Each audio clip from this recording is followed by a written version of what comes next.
Greetings, fellow men of culture. As always, I'm broadcasting live from the peak of Thundercock Mountain. One hay penny doesn't go very far these days. Sucking dick behind the KFC doesn't pay the bills anymore, even with a lot of oily customers. The Colonel himself could come through for his regular rusty reach around, and you still have to spend a few hours bagging groceries at the Piggly Wiggly. Some people spend 8+ hours a day at the Emu Farm, only to come home with a sore anus after the supermarket firmly fucks their soft, supple buttholes by charging $8.99 for a pre-cracked egg. Higher cost of living is reflected in people's spending habits regarding frivolous things like entertainment. That isn't stopping some from maxing out their hot mom's credit card and Pokemon cards to flip for a $6 profit or a chance to pull the mythical thick Charizard. This obviously affects the video game industry as well, but what is bad news for the industry as a whole actually turns out to be a big benefit for gamers. Smaller indie developers are also swooping in and feasting on a whole bunch of chafing ass cheeks as a result of customers spending less money. Which sounds counterintuitive, but I'll point out why this is happening and why it's good for all of us. Really quick, I want to thank this video's sponsor, my channel members. I appreciate all your support. If you like what I do on this channel, consider membership and join us within the veiny caverns of Thundercock Mountain. According to the Generations in Play report,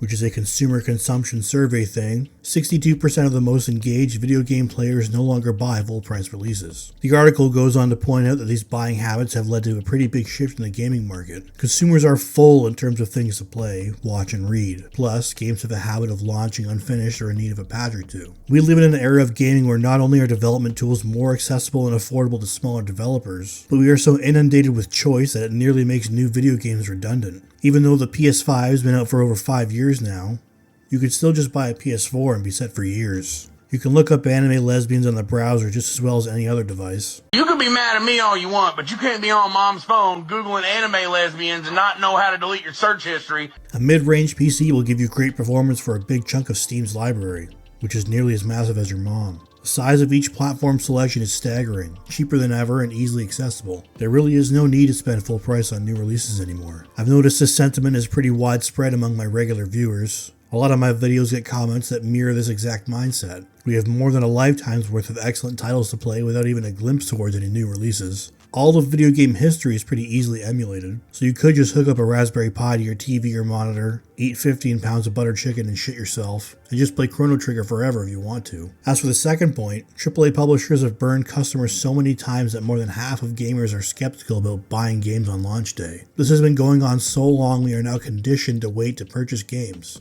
which is a good thing. Having a backlog that lasts a lifetime is great, but I know a lot of people still like to play the new stuff, myself included, depending on the game. However, depending on the publisher, it is almost always a better experience for those that wait for sales on new releases, which feeds further into the 62% of gamers not paying full price. AAA publishers and developers offer only downsides for buying and playing their games on launch day. Getting a better experience for a better price only benefits the customer, in an industry where new releases are so untrustworthy regarding quality. The aspect of this shift in buying habits that has been the most tall and erect is the success that any developers are seeing from a more price-sensitive customer base. For the past few years, we've seen just as many indie games become huge hits as typical AAA games. Peak, Schedule 1, Mega Bonk, Slay the Spire 2, Mugenics, and a bunch more hit the market and receive heaps of positive coverage and reviews. This positive word of mouth does the same work as a professional marketing team, and with more and more people getting their insight of a game's quality from a few YouTubers and streamers that they really trust, these small games made by a handful of people become huge hits. And in many cases, these games match or surpass the big boys in terms of gameplay and value, while not costing anywhere near as much money. This is especially true on the PC side of the market. An analyst firm called Newzoo recently published a report that shows PC gamers buy more cheap games than console owners. Full-price games that cost less than $30 are a much bigger chunk of the PC market compared to console gaming.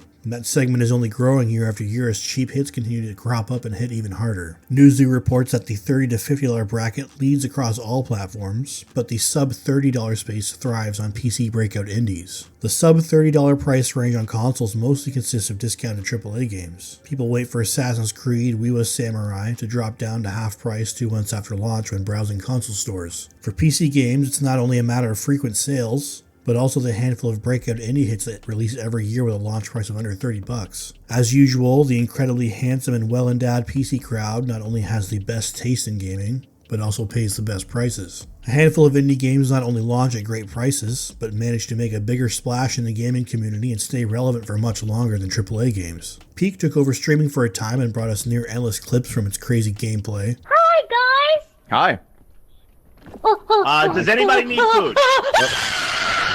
Thank you. TCG Shop Simulator gave a huge boost to the surprisingly well fleshed out store simulator genre. Hollow Knight Silksong was so huge it shut down every digital storefront on its launch day for varying lengths of time. Slay the Spire 2 maintains player numbers far exceeding what some multi-million-dollar games from big publishers like Sony are capable of. Although, that game is in some hot water right now, thanks to revealing that the original final boss wasn't done for just yet. If the gut feeling and general perception among the gaming community wasn't enough, we now have data that proves more and more gamers are waiting for sales or outright rejecting the full price release model we've had for decades. I see this as nothing but a good thing. The cycle of crazy hype for a new big release, then slow realization you should have waited for a sale or at least a patch after the honeymoon phase is over is becoming more widespread. Mega publishers like Bethesda can't even release a remaster of a 19-year-old Oblivion without somehow introducing new problems. Even well-established developers continue to take a creamy dump on customers over and over, while charging whatever they want for a lesser experience. It's not 2005, the numerous crashes and bugs aren't charming or excusable anymore. Gamers are starting to shift what they buy in response. The hype cycle continues to lure players in though. Ubisoft recently started showing off footage from the Assassin's Creed 4 Black Flag remake, and content creators that I respect are drooling over it, as if this same company hasn't catastrophically failed them several times in the past. Yes, it looks really good. It's marketing material. This footage was released specifically to make the game look appealing. Despite Ubisoft's awful track record, the hype is building. How are people still falling for the same thing over and over for decades? Not saying everyone should just be miserable all the time and not look forward to anything, but use your past experience to shape your expectations. Approaching any Ubisoft release with a reasonable level of trepidation should be the baseline to how excitement for their game should be approached. I have no doubt that the Black Flag remake will come out to the exact same process as every AAA release. The first 3 days, everyone will love the game, then they play long enough to see some of the glaring issues. 2 months after release, these problems will be patched out and the game will already be on sale. These days, more than ever before, it is far more beneficial to every gamer to never pay full price. Even for games I'm personally excited to play,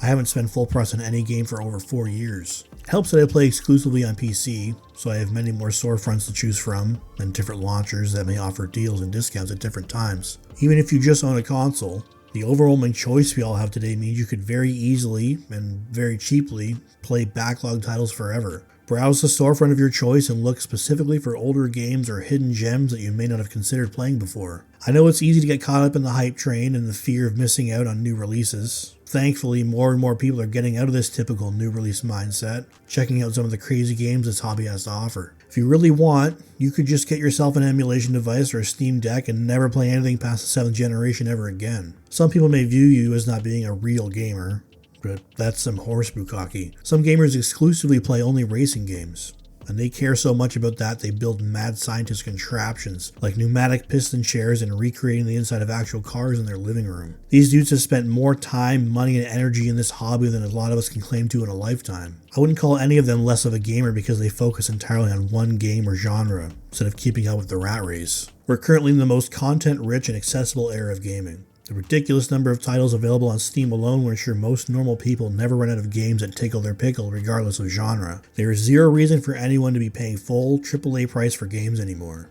And if the data is accurate, more than half of gamers already realize that. Thank you for watching. If you enjoyed the video, I'd appreciate a like and subscribe, and I'll see you all in the next one.